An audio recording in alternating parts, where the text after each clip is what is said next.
Exposed is a presentation of Texas Scorecard and made possible by donations from listeners like you. Visit texasscorecard.com/donate to make a tax-deductible contribution.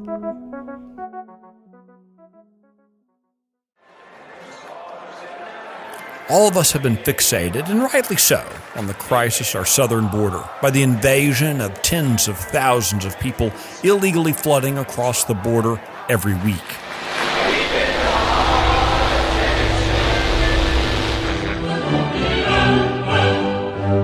But we failed to recognize the more insidious infiltration occurring under our noses for the last 2 decades.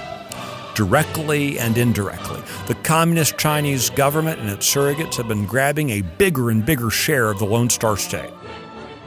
We've already looked at how their frontmen now own tens of thousands of acres of Texas land, some of it adjacent to military installations, gobbling up food production and even tying into our power grid.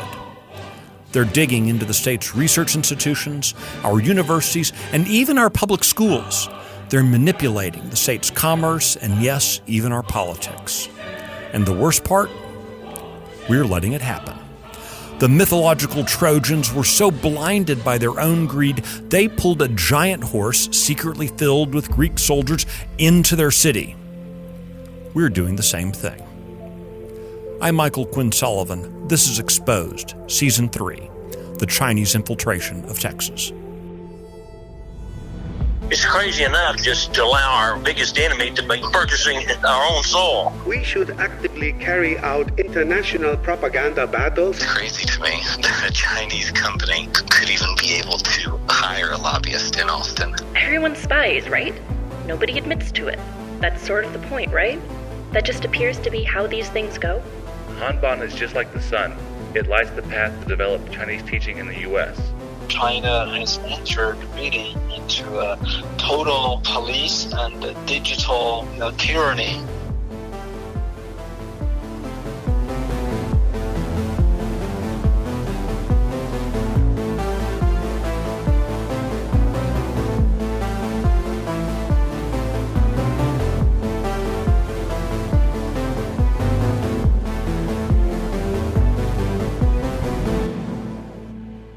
This season of Exposed brings together research conducted by the Texas Scorecard team over many months. Frankly, each episode is just scratching the surface of China's infiltration into Texas. If you'd like to learn more, see the original documents, and do your own follow-up research, visit texasscorecard.com/China. In the first episode of the season, we looked at the vast amount of land being purchased by the Chinese government and its front groups. The largest known purchase was along our border with Mexico, adjacent to a military installation. In Texas, land is synonymous with education. Whether it's the property taxes that fund K-12 schools or the state's mineral rights that fuel our flagship institutions. Behind me, you're hearing the sounds of Kyle Field, where the Aggie football team plays most Saturdays in the fall.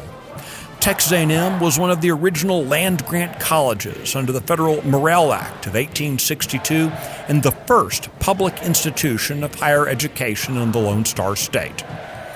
I'll pause for your Aggie jokes here. You see, I'm a fighting Texas Aggie.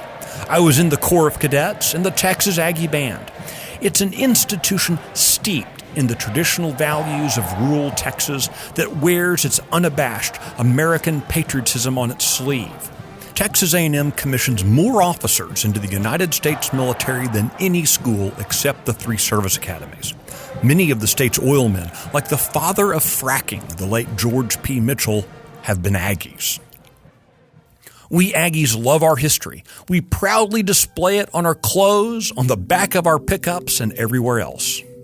But no matter how hard you look in the marketing materials, the student yell practices, or the new student guide, there's no mention of the university's relationship with Communist China. Texas A&M was among the first in the state to host a so-called Confucius Institute. Let's be clear up front. Most of these institutes, including the one at Texas A&M, have been shut down or renamed or merged with other more innocuous-sounding programs. But how they started, why, and the eagerness of school officials to embrace them Well, that's all very revealing. 这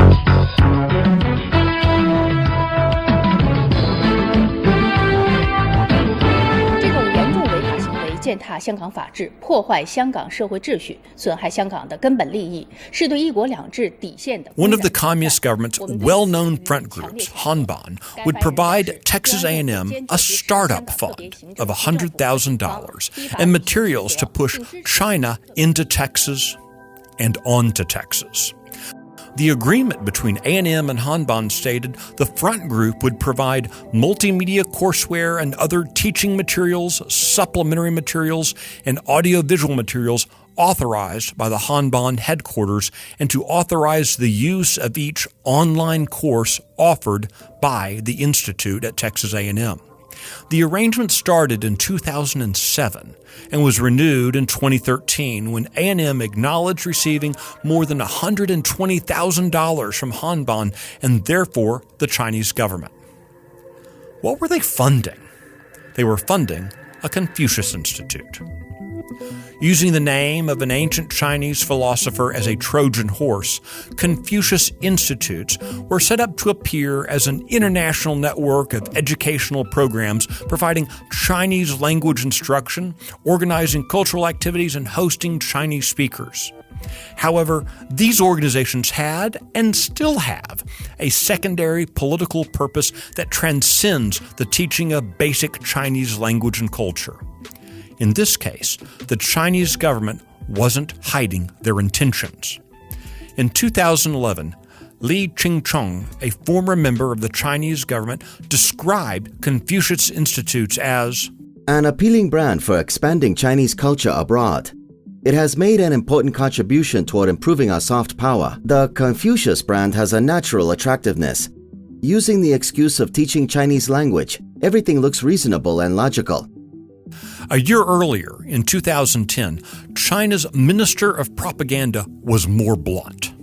We should actively carry out international propaganda battles against issues such as Tibet, Xinjiang, Taiwan, human rights, and Falun Gong. We should do well in establishing and operating overseas cultural centers and Confucius institutes. China's former president, Hu Jintao, described the Institute's purpose as to increase our CCP influence around the world. One member of Congress who has been aggressively fighting the Confucius Institute's influence in higher education has been U.S. Representative Henry Cuellar, a Texas Republican. He pulled no punches about the Confucius Institutes and classrooms. Confucius Institutes, and what they do is basically in higher ed, they'll go in under the guise that they want to teach language and culture, good relationships between, the U.S. and China.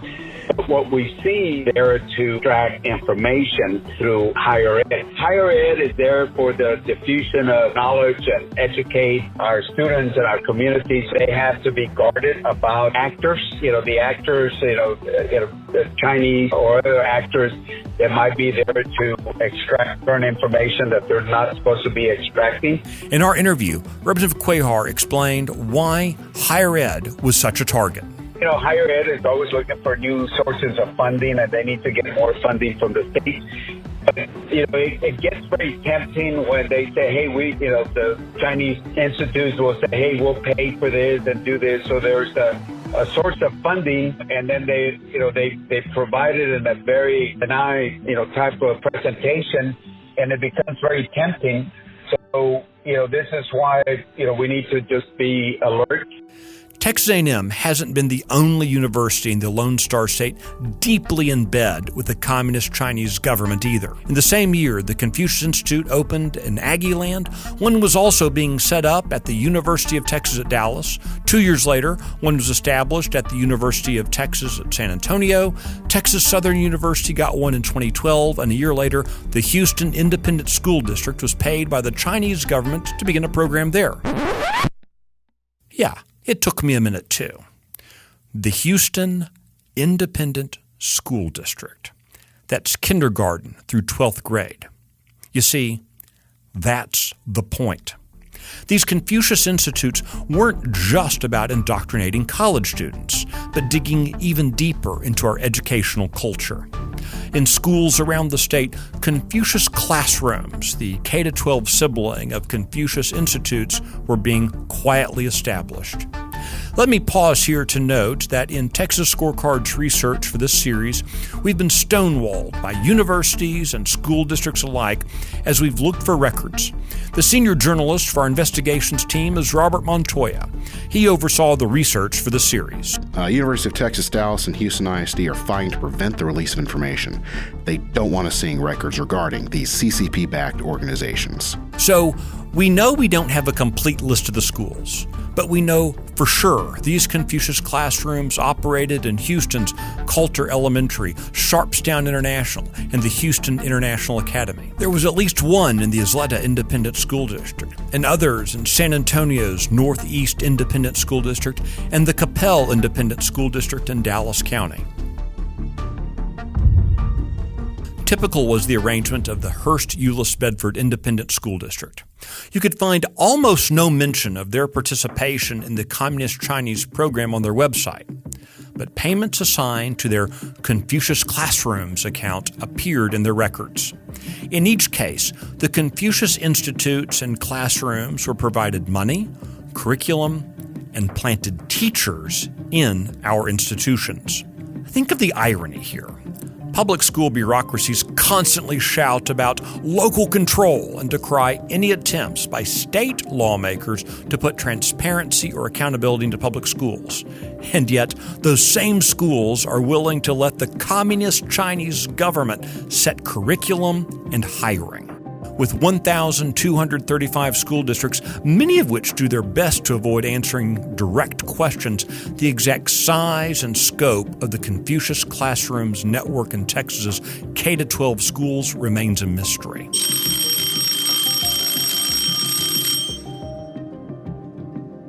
Meanwhile, the influential College Board, which sets the curriculum and standards for advanced placement classes in Texas and around the nation, was also deeply in business with China. If the College Board doesn't sound familiar, you might know them from their marquee product, the SAT College Entrance Exam. The main point of contact for the public universities, the schools, and the College Board was Hanban, the Chinese government front group that runs the Confucius Institutes. Listen to the way the former president of the College Board, David Coleman, described the relationship between the communist entity and the College Board back in 2014. Hanban is just like the sun. It lights the path to develop Chinese teaching in the U.S. The College Board is the moon. I am so honored to reflect the light that we've gotten from Hanban. If this is concerning to you, then you should know the Chinese Communist Party's influence in Texas public education and higher education systems isn't limited just to Confucius Institutes.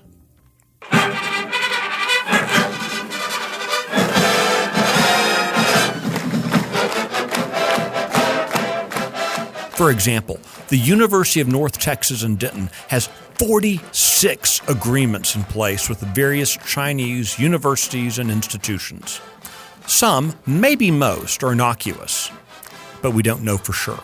What we do know is that 13 of the Chinese universities with which UNT is partnering have been flagged as security risks by the Australian Strategic Policy Institute.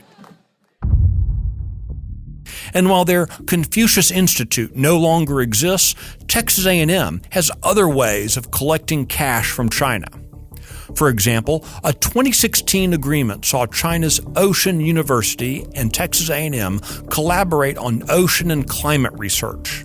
For this, China would pay $1.3 million to A&M in installments of $419,000. In return, A&M would pay Ocean $350,000. That's just one example.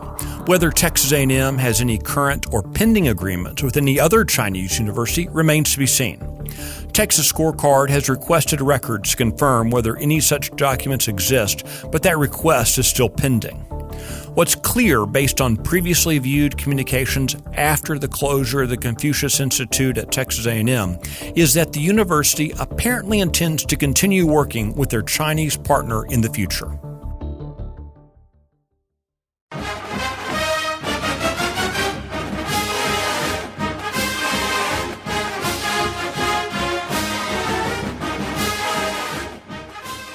The University of Texas at Austin has gotten into the China game as well.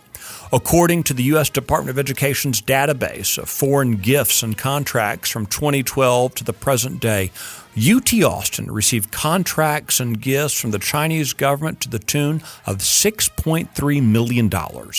Most of these funds were funneled through China's state-owned petroleum companies, along with other state-controlled companies like Huawei. The Trump administration identified Huawei as a security risk in 2020, and the British government banned them from their 5G network.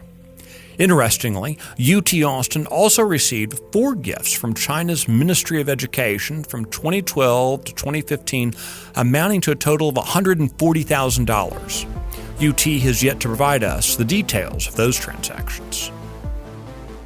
Our first episode began with a recounting of the tale of the Trojan horse. Rather than a gilded gift at our city gates, the Chinese government, its frontmen, and affiliated agencies have come with bags of cash using shadowy corporate structures to hide their purposes. The Chinese government appears to be buying up land to spy on us and get at our food supply while influencing public and higher education. That they want to influence our culture is not in doubt. What else are they doing? Who else are they influencing? Our business leaders? What about government officials? In our next episode, we'll explore how China has been infiltrating Texas politics. All on the record, it's crazy to me that a Chinese company so closely aligned with the Communist Party could even be able to hire a lobbyist in Austin. It's even crazier to me that any American citizen, much less a patriotic one, would even consider taking them on as a client. If you'd like to go deeper on this topic, see the original documents, and do your own follow-up research, visit texasscorecard.com/China. This series is based on the original Texas Scorecard reporting of Robert Montoya, Daryl Frost, Emily Wilkerson, Kristen Soundshi, and Jesse Connor. I'm your host, Michael Quinn Sullivan. The Exposed podcast is a production of Texas Scorecard. Texas Scorecard is the leading news outlet for Texas politics. Go to texasscorecard.com today. This episode was written and hosted by Michael Quinn Sullivan, with audio production and direction by Drew Cook.